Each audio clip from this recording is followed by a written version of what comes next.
የተወለድኩት ሲኦል ውስጥ ነው። ቀልዴን አይደለም። ያደግኩበት ፋቬላ በሳኦ ፓውሎ ያለው ኢንፈርኒኖ ይባላል። ትንሽ ሲኦል ማለት ነው። እኔን እንደ ሰው ልትረዱኝ ብትሹ ከየት እንደመጣሁ ወቁ። ታሪኬን፣ መሰረቴን ኢንፈርኒኖ ባለበጎ ስም ሰፈር አይደለም። ከበራፊ 15 ሜትር ብቻ ርቆ ያለ እጽ አዘዋዋሪዎች ተግባራቸውን የሚከውኑበት፣ እጾቻቸውን የሚቀባበሉበት ስፍራ ነው። የእጹ ጠረን በመስኮት በኩል ወደ ቤታችን ይዘልቅ ነበር። እንዲያውም ከመጀመሪያዎቹ ትዝታዎች መካከል አንደኛው አባቴ ከሶፋው ተስፈንጥሮ በእሁድ ማለዳ ተነስቶ በመንገዱ ላይ የሚመላለሱ ልጆች ላይ የጮኸ ሰላም ስጡን እንጂ ሲላቸው የነበረው ነው። የጦር መሳሪያ ያየን ስላደግን የፍርሃት ስሜታችን ጨርሶ ጠፍቷል። የሰርክ ሕይወታችን አካል ነበር እርሱ። ዕድሜ ምናልባት 8 ወይ 9 ሳለ አንድ ቀን ወደ ተማሪ ቤት በመሄድለት በመንገድ ላይ ሰው ተጋድሞ አየሁ፣ ግን አይንቀሳቀስም።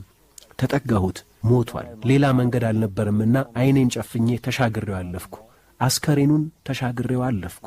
ሕይወት በፋቬላ እንዲህ ነው። ይህንን የምል ብርቱ ለመምሰል አይደለም፣ ይልቁን የኖርኩት እውነት ነው። ደግሞ የታደልኩ ልጅ ነበርኩ። በዚህ ፍዳ መካከል ከሰማይ የተሰጠ ስጦታ ነበረኝ። እግር ኳስ አዳኜ ነበር። እኛ የኢንፈርኒኖ ሕፃናት ለመጫወቻ ግድ አልነበረንም። ኳስ ሳለልን ዕለት ዕለት ለኳስ ጨዋታ ወደ ሜዳ ወንድሜ ይወስደኝ ነበር። የማይጫወት ማን ነበር?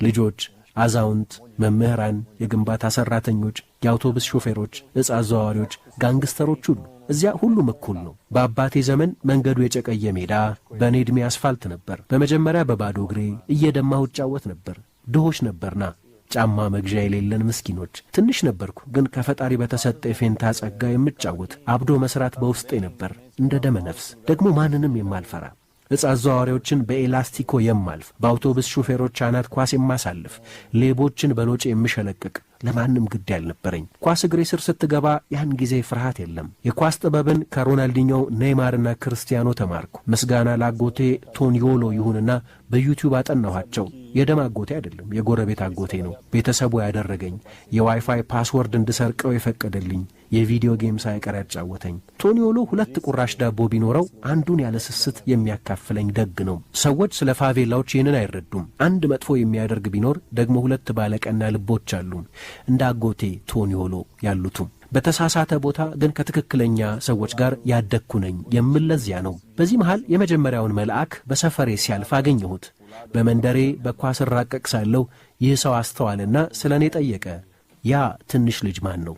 መለሱለት፣ አንቶኒ ብለው።